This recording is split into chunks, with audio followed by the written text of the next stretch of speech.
Excel की sheet लेते हैं न्यू। हमने एक एक्सेल की, और आज व्यू टैब के बारे में हमने जानकारी देनी है, तो व्यू टैब पे क्लिक करते हैं। तो व्यू टैब पे क्लिक करने के बाद हम पहले ग्रुप देख लेते हैं कि व्यू टैब में कितने ग्रुप हैं, कौन कौन से ग्रुप हैं।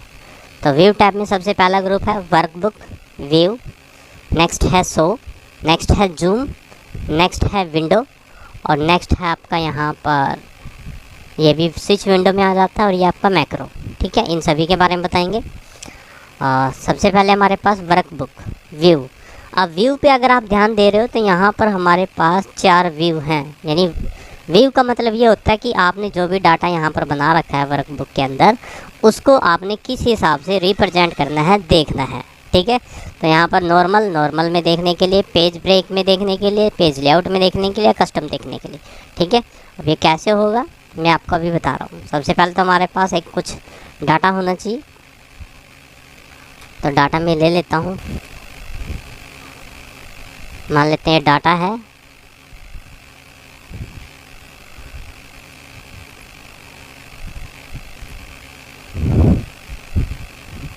मैंने इसको 2 बार पेस्ट कर दिया टेबल बड़ी बनाने के लिए।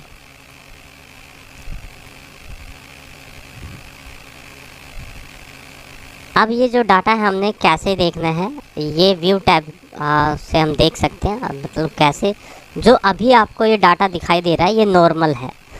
और नॉर्मल में कैसे पता लगेगा कि आपको नॉर्मल है? नॉर्मल में देखो, आपको कहीं पर भी पेज ब्रेक या समथिंग, मैं इसको थोड़ा छोटा कर देता हूँ तो आपको पता लगेगा। यानी कहीं पर भी हम नीचे अगर जा रहे हैं या लेफ़्ट में, राइट में, कहीं पे भी जाएंगे तो ये जो सीट होती है कहीं भी ब्रेक नहीं मिलेगी आपको। ये जो सीट होती है वो पेज की तरह नहीं होती है, ये इसमें मतलब ब्रेकिंग नहीं आती है। लेकिन हमारा जो ये डाटा है, कल को अगर हमने प्रिंटर से प्रिंट करना है तो वो तो पेज पे आएगा, उसको तो हमें पता होना चाहिए कि ये कितना डाटा जो है पेज पे दिखाएगा और कितना डाटा नहीं दिखाएगा। तो अगर आपने ऐसा देखना है तो उसके लिए आप पेज ब्रेक प्रीव्यू का यूज़ कर सकते हो। तो पेज ब्रेक प्रीव्यू पे अगर हम क्लिक करते हैं तो क्या होगा, जैसे हमने पेज ब्रेक प्रीव्यू पे क्लिक किया तो जहाँ तक आपका डाटा था, ठीक है, वहाँ तक का पेज आपको इस प्रकार आपको दिखाई देने लग जाएगा। ठीक है, और साथ में यहाँ पर एक ब्रेक आ जाता है, आपको बता देता है कि यहाँ पर पेज ब्रेक है। ठीक है, अब मैं इसको नॉर्मल करता हूँ, आपको वापस से दोबारा बताता हूँ। ठीक है, यहाँ देखो पेज ब्रेक वैसे प्रीव्यू शो होने भी लग जाएगा आपका। यानी जब आपका पेज ख़त्म हो जाता है, यानी जब उसकी बाउंड्री एंड हो जाती है और उसको यदि क्रॉस कर लेता है, जैसे मैंने यहाँ पर पेस्ट कर दिया और यहाँ पर अभी भी क्रॉस नहीं किया, थोड़ा और कर लेते हैं, अब तो क्रॉस कर दिया। ठीक है, अब इसने 2-3 पेज को क्रॉस कर लिया। अब जैसे हम पेज ब्रेक पे क्लिक करेंगे तो यहाँ देखो ये बता रहा है ये पेज 1 है, ये पेज 2 है। ठीक है, यहाँ पर ये पेज 2 है, ये पेज 1 है। ठीक है, इतना तो हमने सेलेक्ट कर रखा था, इसलिए यहाँ पर ये ऐसे सिलेक्शन आ रही है। तो नॉर्मल पे क्लिक करेंगे, ऐसे नॉर्मल आपका नज़र आएगा। वापस से फिर देखते हैं, ये हमारा डाटा है, हम देखना चाहते हैं कितने पेज पे आएगा।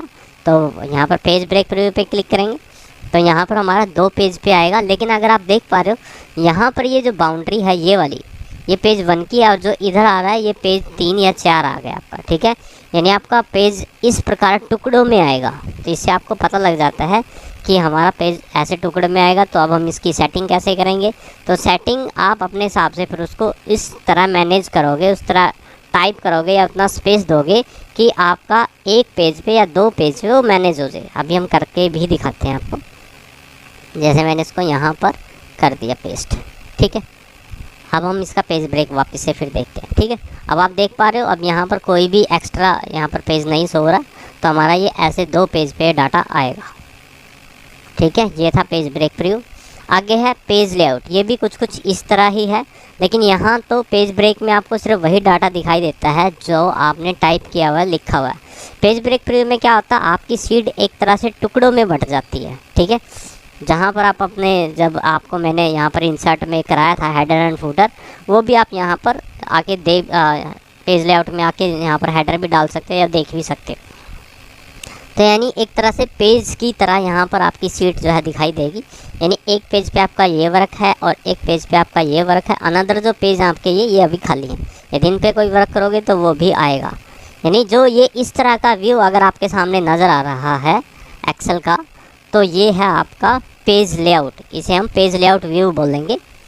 और आपका नॉर्मल, अगर आप इसको नॉर्मल करते हो तो वहाँ पर कोई भी इस प्रकार के पेज आपको नज़र नहीं आएंगे, ठीक है। ये सिर्फ व्यू है, आपने जो भी डाटा बनाया आपने कैसे देखना है। आप पेज ब्रेक में देखना चाहते हो या पेज लेआउट में देखना चाहते हो तो वो टुकड़ों में ऐसे बढ़ जाएगा। नेक्स्ट है कस्टम व्यू। पहले आपने यहाँ पर इसको सिलेक्ट कर लिया, सिलेक्ट करने के बाद यहाँ पर आप कस्टम व्यू में आएंगे। कस्टम व्यू में आपने यहाँ पर इसको ऐड करना है और किसी भी नाम से इसको ऐड कर दिया, ठीक है, ओके। और अब आप मान लो कहीं पर भी हो, आपने वो डाटा देखना है, जैसे मैं अब यहाँ पर हूँ, मुझे वही डाटा देखना है जो हमने ऐड कर रखा है। तो हमने ABC के नाम से इसको ऐड किया था और शो पे क्लिक कर देंगे तो क्या होगा, वो डाटा हमें दिखाई देने लग जाएगा। मतलब एक तरह से गो टू है ये, यानी आपने इतना सिलेक्शन दे दिया, वहाँ पर आप चले जाओगे। मैं दोबारा फिर बता रहा हूँ, जैसे हम यहाँ पर कोई वर्क कर रहे हैं और अचानक से मुझे वो डाटा देखना है जहाँ पर हमने सिलेक्शन दे रखी है, जिसको ऐड कर रखा है, ठीक है।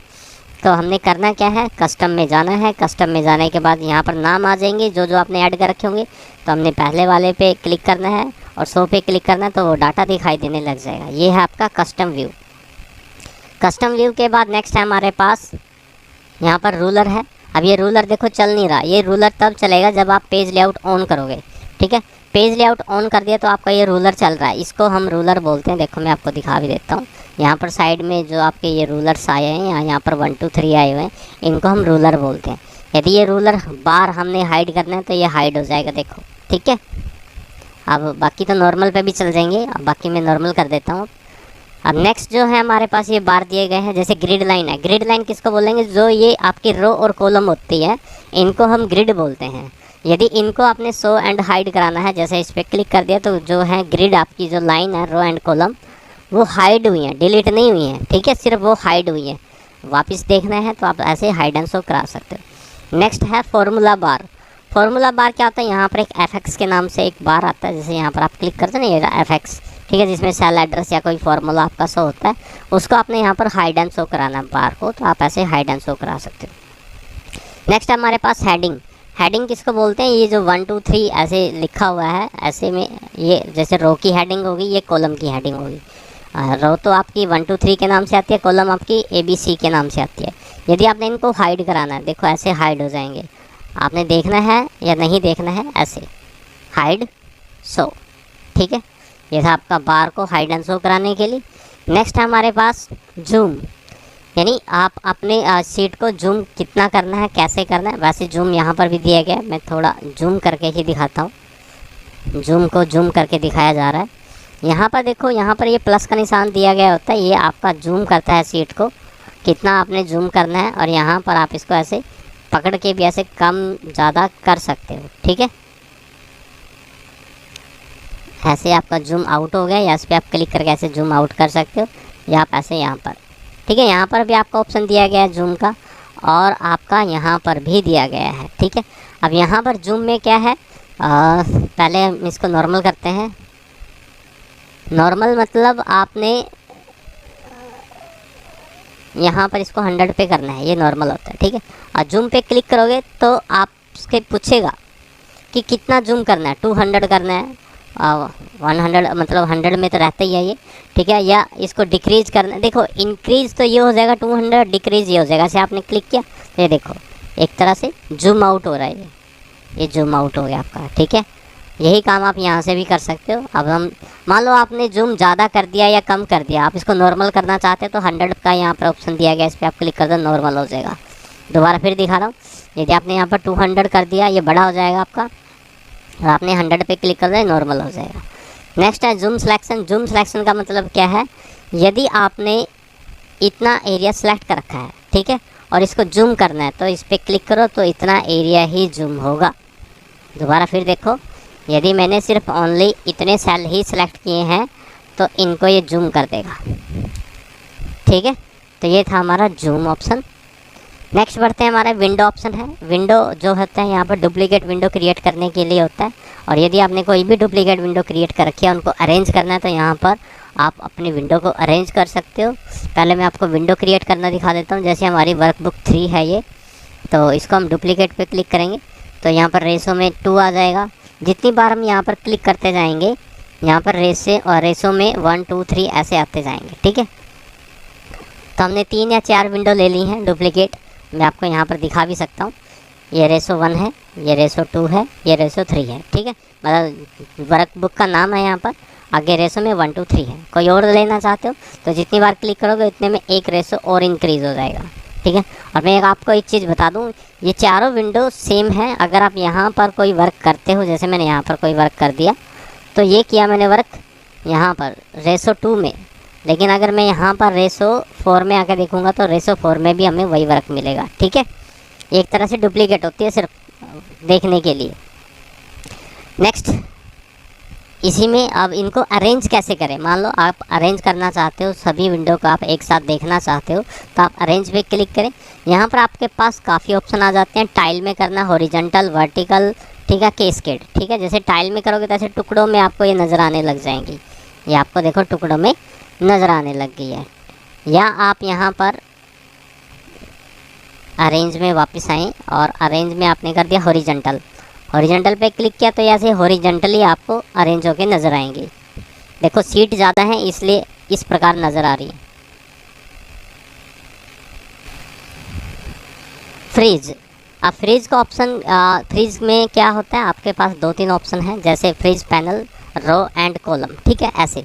अब फ्रीज में क्या होता है, देखो अगर आपका यहाँ पर कुछ डाटा बड़ा है, अब इसको थोड़ा जूम कर लेते हैं हम, यही डाटा है आपका। अब यहाँ पर मुझे ऐसे नीचे देखना है और मान लो मुझे ये देखना है ये 84 नंबर किस सब्जेक्ट में है। ठीक है, या ऐसे आपका डाटा लंबा है, हम इसको कॉपी कर लेते हैं, आपको अच्छे से समझ में आ जाएगा।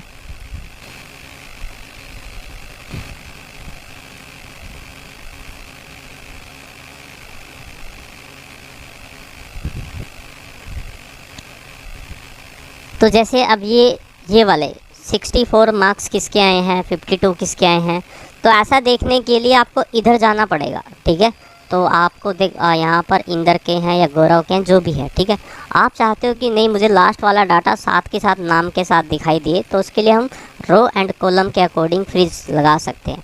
अगर आपने कंप्लीट लगाना है, जैसे रो एंड कॉलम दोनों पे लगाना है, तो आपने करना क्या है, कहीं पर भी यहाँ पर फर्स्ट रो पे आपने क्लिक कर देना है। ठीक है, और फ्रीज पे क्लिक कर देना है। जैसे आप फ्रीज पे क्लिक करोगे, लेकिन यहाँ पर ध्यान रखना है आपने एक रो और एक कॉलम को छोड़ के क्लिक करना है। ठीक है, पहले वाला ऑप्शन करा रहा हूँ मैं आपको, देखो यहाँ पर मैंने फ्रीज पैन के नाम से है जो ऑप्शन, इस पर हमने क्लिक किया। अब इससे यहाँ पर एक लाइनिंग आ जाएगी। अब ये लाइनिंग से क्या होगा, यदि आप डाटा ऐसे इधर करोगे, कोई भी डाटा आपने देखना है तो अंदर वो ऐसे शिफ्ट होता रहेगा, यानी आपको दिखाई दे रहा हो तो नेम एज इट इज़ यहाँ पर दिखाई दे रहे हैं, तो आपको पता लग जाएगा कि यहाँ पर ये वाले मार्क्स किसके हैं, ये वाले किसके हैं। ठीक है, और ऐसे ही हम जब ऊपर स्क्रॉल कर रहे हैं तो यहाँ पर अगर हम ऊपर स्क्रॉल करेंगे तो ये वाली हेडिंग जो है एज इट इज़ रहेगी, और ऐसे हम नीचे करेंगे तो अंदर ये शिफ्ट होता रहेगा डाटा। ठीक है, अगर आप देख पा रहे हो तो यहाँ पर डाटा शिफ्ट हो गया है, मतलब अंदर चला गया है, लेकिन हेडिंग एज इट इज़ है, तो इसे बोलते हैं फ्रीज। तो ये तो हमने रो एंड कॉलम दोनों के अकॉर्डिंग लगाया। अगर आपने सिर्फ टॉप रो के अकॉर्डिंग लगाना है या फर्स्ट कॉलम के अकॉर्डिंग लगाना है तो आप यहाँ पर लगा सकते हो। ठीक है, बड़ा ही आसान है, बस क्लिक करना है और अंदर की तरफ मूव करना है, वो चीज़ मूव हो जाएगी आपकी। अब अनफ्रीज करने के लिए यहाँ पर क्लिक करेंगे और वापस से उस पर अनफ्रीज पे क्लिक कर देंगे, वो अनफ्रीज हो जाएगा डाटा। ये है फ्रीज आपका। नेक्स्ट है स्प्लिट। स्प्लिट का मतलब ये होता है आप अपनी सीट को टुकड़ों में बांटना चाहते हो, सिर्फ 2 ही टुकड़े होंगे यहाँ पर। स्प्लिट पे क्लिक करेंगे ऐसे, सॉरी 2 टुकड़े नहीं, यहाँ पर सेल के अकॉर्डिंग जितने भी आपके सेल के अराउंड बनेंगे तो उतने 4 टुकड़े तो होंगे आपके। देखो ऐसे ये स्प्लिट कर दिया आपने, तो आप ऐसे यहाँ पर स्प्लिट कर सकते हो, यानी एक टुकड़ा ये हो गया आपका, एक हिस्सा ये, एक ये, एक ये, एक ये, ऐसे इतने टुकड़ों में बट गई है। तो ऐसे ये एक तरह से फ्रिज की तरह भी काम करेगी आपकी। देखो अंदर मूव हो रहा है, यदि आपने रो एंड कॉलम के अकॉर्डिंग लगाना हो, या आप स्प्लिट पे क्लिक कर दो वापस से, ये आपका यहाँ पर अनस्लिप्ट हो जाए। नेक्स्ट है हाइड। अब हाइड में क्या होता है, यहाँ पर आपने सीट को हाइड कर दिया। ठीक है, अब यहाँ पर अनहाइड पे क्लिक करेंगे तो पूछेगा कि कौन सी सीट आपने शो करनी है। मैं वापस से करता हूँ आपको ताकि समझ में आ जाए। जैसे मान लो अभी सीट 2 खुली हुई है, तो इस पर हाइड पे क्लिक करेंगे, हाइड हो जाएगी। अगर इसको अनहाइड करना है तो यहाँ पर नाम आ जाएगा, तो इस पर हम क्लिक कर देंगे, वो सीट अनहाइड हो जाएगी। तो ये था आपका हाइड और अनहाइड, वेरी इजी है। नेक्स्ट है हमारे पास व्यू स्टेप बाय स्टेप। यहाँ पर आप देखो view side by side, sorry view side by side, मतलब हमें यहाँ पर साइड में एक विंडो खोलनी है। इस पर आप क्लिक करोगे तो पूछेगा कौन सी विंडो खोलनी है, तो मुझे ये खोलनी है, तो ओके ठीक है। तो यहाँ पर साइड जो है यहाँ पर नीचे खोल के दिखा रहा है। अगर आपने यहाँ पर अरेंज में आएंगे और आपने वर्टिकली इसको सेट करना है, ठीक है, तो ये वर्टिकली सेट होके नज़र आएंगे ऐसे। अब अगर आप ऐसे देखो मूव कर रहे हो तो ये वाली और ये वाली दोनों स्क्रॉल हो रही है, अगर आप देख रहे हो, क्योंकि ये तो हमने एक्स्ट्रा लिया। हमने साइड बाय साइड पे क्लिक करना है। साइड बाय साइड पे जैसे हमने क्लिक किया तो यहाँ पर हमारे पास दो विंडो खुलेंगी, एक ये है और एक ये है, ठीक है। अब इसको यहाँ पर हॉरिजॉन्टली, ओके ठीक है, ऐसे आपको करना पड़ेगा। और जब हम स्क्रॉल कर रहे हैं तो ये दोनों स्क्रॉल हो रही है, देखो ठीक है। और यहाँ पर अगर कुछ चेंज करेंगे वहाँ पर भी चेंज हो जाएगा, देख लेना चाहिए। देखो ये डुप्लीकेट होती है। अब मैं चाहता हूँ कि जब मैं इसको स्क्रॉल कर रहा हूँ तो ये वाली फ़ाइल जो है स्क्रॉल ना हो, तो इसके लिए आपको यहाँ पर व्यू में आएंगे, यहाँ पर मैं बड़ा करके दिखा देता हूँ। यहाँ पर आपके पास एक ऑप्शन आएगा सिंक्रोनाइज स्क्रॉलिंग, ठीक है, तो आपने इसको ऑफ़ कर देना, ये ऑन था, ठीक है। अब वापस से इसको ऐसे करते हैं। अब इसको हम ऐसे कर रहे हैं तो ये सिंगल स्क्रॉल होएगी और ये अलग स्क्रॉल होएगी, ठीक है। अगर हम दोनों इकट्ठी इनको स्क्रॉल करना चाहते हैं, दोनों को साथ साथ स्क्रॉल कराना चाहते हैं, तो यहाँ पर सिंक्रोनाइज स्क्रॉलिंग पे वापस क्लिक कर दो, ठीक है, और इसको साइड में ओपन करो और यहाँ पर अब दोनों ये स्क्रॉल हो रही हैं, ठीक है। नेक्स्ट है हमारे पास स्विच विंडो। स्विच विंडो मतलब आप यहाँ पर अभी विंडो 1 खुली हुई है 3:1, और तो यहाँ पर आप 3:2 की खोलना चाहते हो तो 3:2 की भी खुल जाएगी, ऐसे बड़ी करनी पड़ेगी बस आपको, ठीक है। वापस से देखो ये 1 ये 2, ठीक है। ये आपका स्विच करने के लिए होती है, कोई भी यहाँ पर नीचे जो भी नीचे विंडो खुली होगी उन्हीं को स्विच करेगा।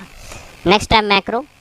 मैक्रो देखो मैं आपको एक बात बता दूँ, ये जो लेटेस्ट वर्जन है इसमें मैक्रो डायरेक्ट यहाँ पर दिया गया है, और जो आपके ओल्ड वर्जन है लाइक एज 2007 या समथिंग 10, उनमें मैक्रो चलाने के लिए आपको डेवलपर का ऑप्शन यूज़ करना पड़ेगा, ठीक है। मैं वो बता रहा हूँ बस आपको। फाइल में जाएंगे आप, फाइल में जाने के लिए फाइल में जाने के बाद ऑप्शन पे, ऑप्शन में जाने के बाद यहाँ पर आपने कस्टम रिबन में जाना है, कस्टमाइज रिबन बार में, और यहाँ पर डेवलपर जो है ऑफ है, इसको आपने क्लिक करके ओके कर देना है, ठीक है। ओके हो जाएगा तो यहाँ पर एक डेवलपर के नाम से टैब आ जाएगी, तो यहाँ से आप मैक्रो का यूज़ कर सकते हो, ठीक है। मैं ओल्ड वर्जन में बता रहा हूँ, न्यू वर्जन में हमारे पास पहले से ही अवेलेबल है ये व्यू टैब के अंदर, ठीक है। तो मैक्रो क्या होता है, मैक्रो क्या किसी भी वर्क को रिकॉर्ड करने के लिए होता है, मतलब जैसे कॉपी पेस्ट होता है, कॉपी पेस्ट तो आपका क्या होता है, किसी एक कमांड को ही कॉपी करके उसको एज इट इज़ उसी टाइमिंग में पेस्ट कर सकता है वो, ऐसा नहीं है कि आज मैंने कॉपी करी कल परसों उसको पेस्ट कर दें। लेकिन मैक्रो में क्या होता है, कोई भी वर्क हम चाहते हैं कि बार बार यही वर्क मुझे करना पड़ रहा है, जब भी देखें यही फॉर्मेटिंग लगानी पड़ रही है, तो आप उस वर्क को, उस फॉर्मेटिंग को रिकॉर्ड कर सकते हो और जब भी आप जहाँ भी चाहो उस चीज़ को पेस्ट करा सकते हो। कैसे, ये बड़ा ही आसान है, ध्यान से देखें। सबसे पहले आपने कोई भी मैक्रो यहाँ से रिकॉर्ड कर लेना है, ठीक है। रिकॉर्ड पे जाएंगे हम और यहाँ पर कोई नाम दे देंगे मैक्रो का, जैसे मैंने दे दिया डेमो, ठीक है। डेमो के नाम से मैंने मैक्रो दिया और यहाँ पर अब हम कोई टेबल बना रहे हैं, फॉर्मेटिंग लगा रहे हैं, कोई भी आपने कंडीशन लगानी है आप लगा सकते हो, ठीक है। जैसे मैंने नेम, रोल नंबर, कुछ भी आप अपनी टेबल बना रहे हो, मैं एक टेबल बना देता हूँ, ठीक है।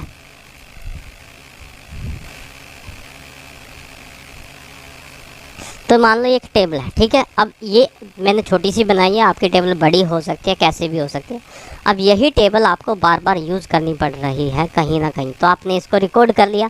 अब रिकॉर्ड करने के बाद आपने स्टॉप पे आना है यहाँ पर, ठीक है। मतलब जैसे मैक्रो का नाम देते हैं, मैक्रो का नाम देने के ओके करने के बाद ये चीज़ रिकॉर्ड हो जाती है, लेकिन आवाज़ रिकॉर्ड नहीं होगी, ओनली वर्क रिकॉर्ड होगा। तो यहाँ पर स्टॉप रिकॉर्डिंग पे क्लिक कर देंगे आप। स्टॉप रिकॉर्डिंग पे तो क्लिक कर दिया। अब इसका यूज़ क्या है, यूज़ ये है कि कल को आपको वही डाटा मुझे यहाँ पर लेना पड़ गया, वही डाटा मुझे यहाँ पर रिक्वायर्ड है, तो उसके लिए क्या करेंगे, अब मैक्रो पे जाएंगे, व्यू मैक्रो पे आएंगे, जितने भी मैक्रो आपने रिकॉर्ड किए होंगे वो यहाँ पर दिखाई देने लग जाएगा। तो डेमो के नाम से एक ही है अभी, तो इसको हमने डेमो पे क्लिक करना है और रन पे क्लिक कर देना है। जैसे हम रन पे क्लिक करेंगे यहाँ पर आपका वो डाटा